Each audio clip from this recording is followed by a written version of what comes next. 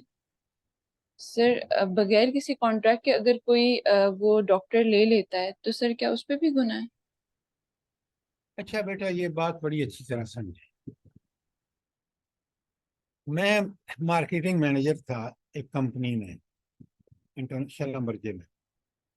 میں اس کو چیز کو بالکل ناجائز سمجھتا تھا کہ میں اس پوزیشن کی وجہ سے کوئی عہدہ کوئی چیز لوں یا کسی کو وہ چیز دوں کیونکہ میں ان سے کوئی غلط ان چیز پر بندہ بڑا کلیئر ہو کہ اس چیز کے قریب بھی نہ جائے. دیکھیں نا، یہ جو پنسلیں بانٹتے ہیں، یہ تحفے بانٹتے ہیں، ان کا ایک مقصد ہوتا ہے. وہ مقصد یہ ہوتا ہے کہ آپ ان کے ممنون ہو جائیں.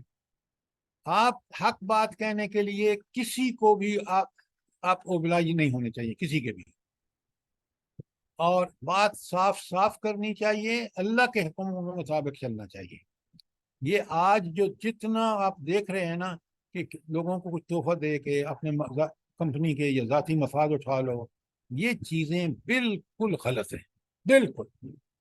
میں آپ اس پوزیشن پہ رہا ہوں، مجھے پتا ہے، میں آپ کو بتا رہا ہوں قرآن و سنت میں اس کا کوئی جواز نہیں ہے.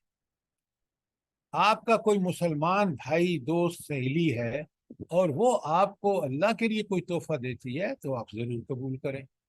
آپ دیں اسی مقصد کے لیے کہ اللہ کا راضی ہوگا. بات کلیئر ہے؟ جی سر. اگر کوئی سوال نہیں ہے تو پھر ہم اللہ تعالیٰ سے دعا کرتے ہیں کہ اے پروردگار، ہمیں اپنی رسول اللہ صلی اللہ علیہ وسلم کی وہ محبت نصیب فرما جو مطلوب ہے دین اسلام میں. ہمیں اتباع رسول کی پوری توفیق عطا فرما. اے اللہ، ہمیں اپنے اوبیڈینس میں، اپنی اطاعت میں قبول کر لو.